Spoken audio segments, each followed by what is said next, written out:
dañuy dem ci li gën a fës ci actualité bi donc actuellement ñu ngi xam naa ni sax séance bi jeexagul muy li nga xamante ni moom moo nekk di xew New York peut-être que dinañ ci jukki ñaari question yoo xam ne peut-être actuellement moom la ñu gisagum ci image wala ci discours mu concerné candidature au président Macky Sall ndaxte actuellement am na ñaari question phare yuñ ko posé par rapport ak événement yi fi jotoon jaar 2021 2024 bëgg naa am sa xalaat ci réplique bi mu joxe parce que suñu sukkandikoo ci li mu wax dafa ne dafa amoon ñu bëggoon a attaquer réew mi bëgg a jël pouvoir bi dans la rue donc jàpp na ni c'était des actes terroristes yoo xam ne mënee nañ ko foofu nag question bi ma bëgg a poser mooy li xew su nekkente ni dañu jàpp ne c'était des actes terroristes ñu jàppoon ci ay nit après ñu libérer leen alors que lu toll ni terroriste aussi mënoo ñoo jàpp nit ci lu mel noonu ba pare bu ko bàyyi mu dem kon xanaa actuellement mun nañu wax ne peut-être nit ñi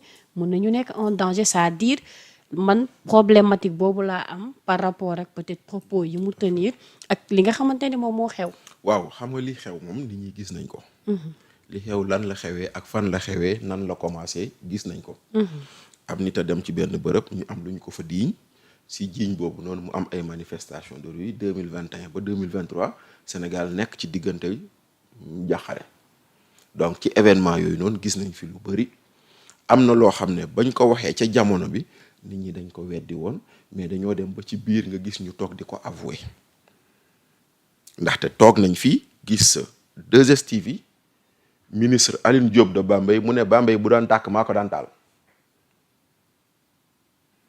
gis nañ fi ñu ne sûreté urbaine am na ñu jàpp ñu tuddee woon force spéciale ñu ne woon non du ñu ay force spéciale ba ñu waree séddale 5 milliards ñu ne ñun ñoo nekkoon force spéciale yi gis nañ fi keneen ak keneen ku avoué tudd nañ fi turu Khoureychi Thiam parmi les gens ñi nga xam ne nee nañu ñoom ñoo doon financé ñi daan taal réew mi donc taal am na action concertée am na et le terrorisme n'est rien d'autre qu'une action concertée xam nga lan mooy action concertée mooy ay nit daje nañ nee nañu songu BRT ay nit daje nañ nañu songu TER ay nit daje nañ nee nañ nañu dem Cap de bi centrale électrique bi nañ ko taal ay nit daje nañ nee nañu approvisionnement en eau maanaam ndox mi waa Ndakaar du naan fa muy jógee sa jendeer ak yooyu nañ fa dem taal ndax lan loolu mooy du terrorisme maintenant ña ko defoon ba ñu koy def c'est des terroristes. léegi Bachir pourquoi ba ñu xam ne ay terroristes lañ ba pare ñu libéré leen. man loolu moo tax man mosuma d'accord ci loi d'amnistie. c'est-à-dire foofu noonu question boobu dafay am importance wala légitimité pour ñu poser ko parce que li fi lim yëpp ba pare. non li ñu fi lim yëpp inventé wu ma ko. waaw waxuma da nga inventé c'est-à-dire dama bëgg a wax ne yow dañ lay nangul loolu.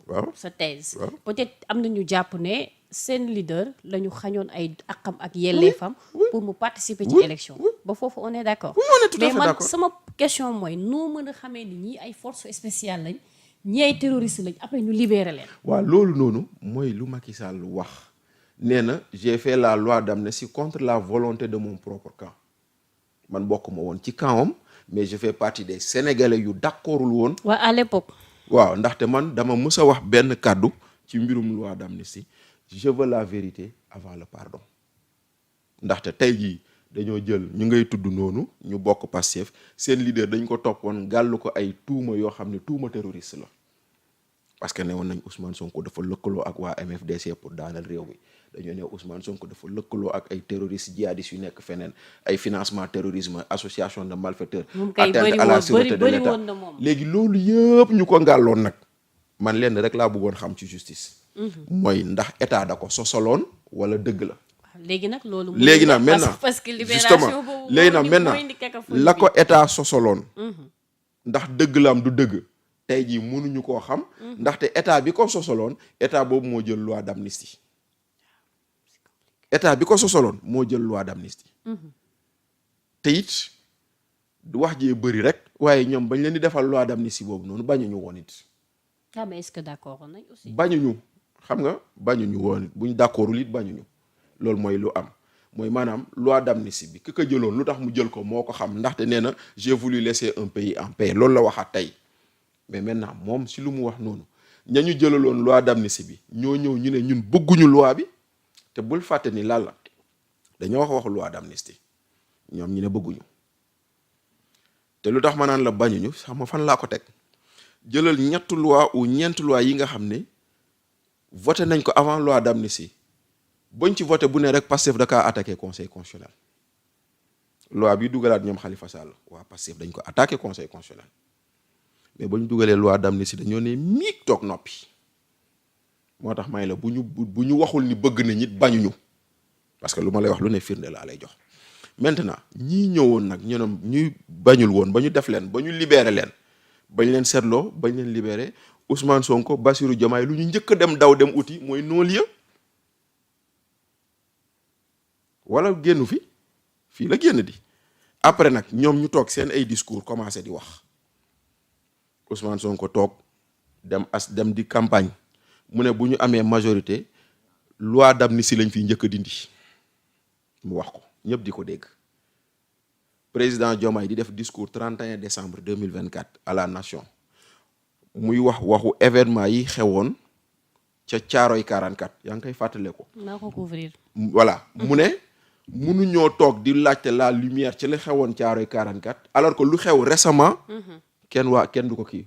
donc mu wane volonté ni dañuy dindi loi d'amnistie bi le 30 décembre premier ministre jàkkaarloog sénégalais yi déclaration le 30 décembre 2024.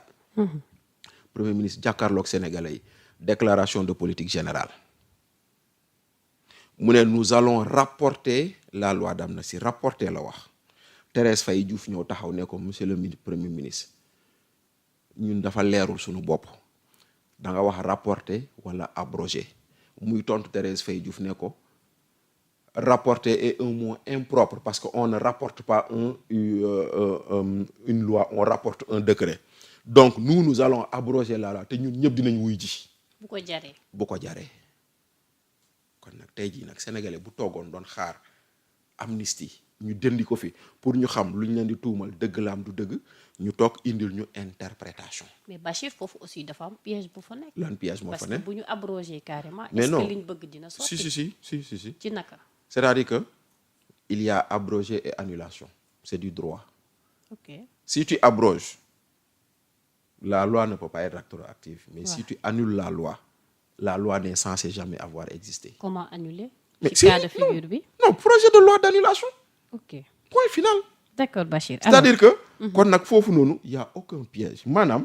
donc c'est-à-dire bi may wax piège. mooy oui ñu bëri c'est-à-dire que dañuy jàpp loolu ne. c'est parce que xam nga tey jii nii les Sénégalais ont adopté le mot abrogé moom ngay wax pour nit ñi mën a comprendre mais en droit quand tu abroges tu ne peux pas revenir à la situation Ouais, parce antérieure. que une loi plus douce ne peut pas remplacer une loi plus sévère. Ok. Effectivement donc mais xam nañ ni waxuñu waxu abrogation mais fii waxu annulation la le terme le plus approprié c'est l'annulation. D'accord alors donc kon nag tey jii nii contexte boobu noonu ñu nekk gis nañ ñan ñoo bëggul woon abroger ak ñan ñoo bëgg abroger moo tax tey boo toogee Macky Sall.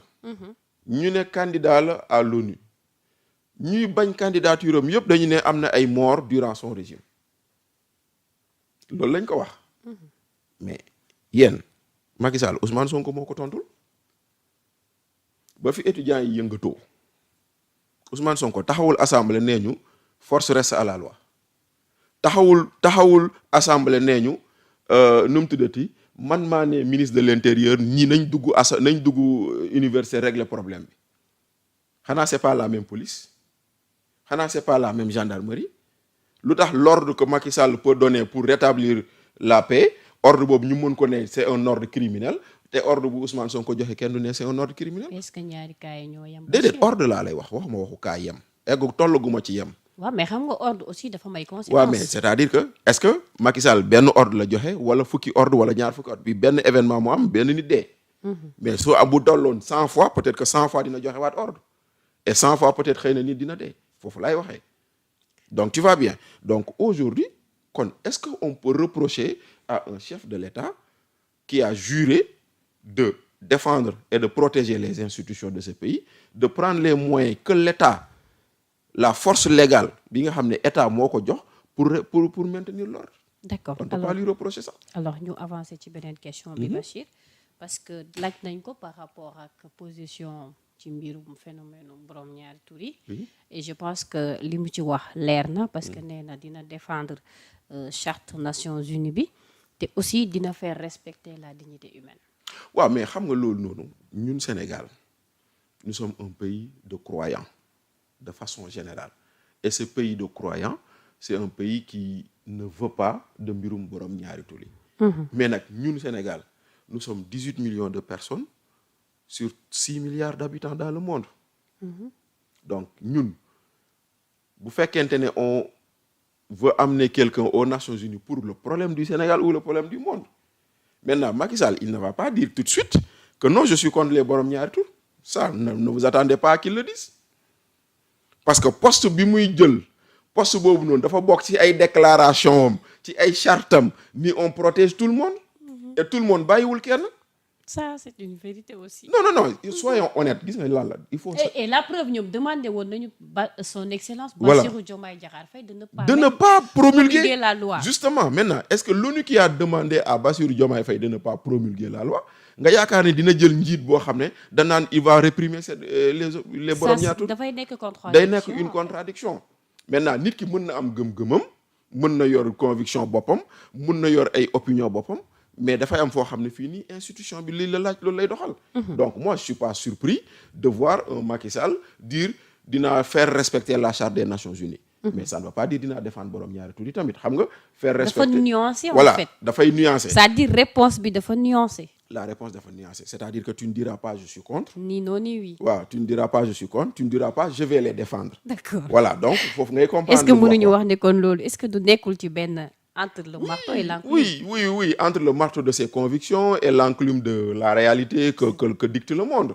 Ndaxte tey jii nii ñun on a beau dire lu ñu neex mais tey jii nii dañ koy wax rek mais borom ñaari tur yi am nañ lu ñu mel si dëkk ci àdduna bi. Voilà. D'accord alors Bachir ñu avancer parce que tey amoon na ndaje bu am solo par rapport à la sécurité de l'Afrique concernant la paix ñu gis le président de la République son excellence Bassirou Diomaye Diakhar Faye mu amal fa benn discours donc ñu ma bëggoon rek ñu taxaw tuuti sa analyse par rapport ak discours bi mu tenir parce que nag enjeu yi dafa majeur parce que boo xoolee tey conflit yi nga xamante ne moo nekk di am au niveau international souvent dafay am répercussion si ñun ñi nga xamante ne peut-être du ma ne concerné wuñu parce que guerre bi moom concerné ñëpp ñi nga xam ne ñu ngi ci àdduna bi mais quand même naka nga analyser tey discours bi nga xam ne tenir na ko. waaw xam nga président de la République dafa am sommet de paix et de sécurité boo xam ne chaque defe naa at bu jot day am Sénégal defe naa bi mooy ñaareelu yoon muy am ci teewaayu président Bassirou Diomaye Faye defe naa bu ma juumul Cheikh Tidiane Gadio moo tàmbali woon et puis Macky Sall wéyal ko ba tey jii nii fii ñu toll nii donc at bu jot ak thème bu mu laaj wala at bu jot ñu toog waxtaanee la paix dans le monde à travers le Sénégal xam nga nag ñun Sénégal nous avons une longue tradition de paix nous avons une longue tradition de neutralité au niveau de la diplomatie ñun Sénégal nous sommes l'un des rares pays ñoo xam ne mën nañoo fëgg suñu dënn ne am nañu ambassade Israël am nañu ambassade Palestine parce que lu ci gën a bëri boo amee ambassade Palestine Israël da lay moytu boo amee ambassade Israël Palestine da lay moytu nous sommes l'un des rares pays qui peut jëflante ak waa Chine jëflante ak waa Taïwan jëflante ak waa Turquie te ñoom seen biir ku si nekk jubóo ak sa morom États-Unis ak Chine jubóowuñu nous sommes l'un des rares pays où nos dirigeants ont pu parler aux États-Unis parce que xam nga lu tax après la fin de la Seconde Guerre mondiale on a commencé à avoir deux blocs le bloc de l'Est le bloc de l'Ouest loolu ñun ñëpp jàng nañ ko histoire mais am na ñoo xam ne mokkaluñu seen leçon allez-y. Maintenant, après les deux blocs, il y a eu des pays qui se sont déclarés pays non alignés. Ce qu'on a appelé la conférence de Bandung. En 1955. Il y a des pays qui se sont dit, nous ne sommes ni de l'Est, ni de l'Ouest. Nous, on converse avec tout le monde et le Sénégal en faisait partie. Donc cette diplomatie non alignée, on l'a toujours connue. Le Sénégal a prôné la paix. Le Sénégal n'a jamais pris de position dans une guerre. Le Sénégal a toujours cherché à ce que ñëpp am paix bu ñu mënee dox jàmm rawatina nag le Sénégal a été l'une des premières forces onusiennes 1960 la ñu am indépendance 1960 des Sénégalais yóbbu nañ leen au Katanga en République démocratique du Congo pour ñu dem faire pour la paix donc loolu mooy suñu héritage te suñu héritage boobu defe naa si suñu héritage boobu la Diomaye taxaw man dama naan toujours en matière de diplomatie moi j'apprécie ce que le président fait. D'accord. Parce que quelque part, mis à part l'exception de dire je ne soutiens pas la candidature de Macky, bien sûr, parce que je trouve que c'est anormal, que bon, voilà, président de la République, un candidat bu soxla poste secrétaire général des Nations Unies, te suñu réew du ko jàppale. Mis à part cette parenthèse, tout le reste, man am na lu bëri lu ma apprécier si lu mu def.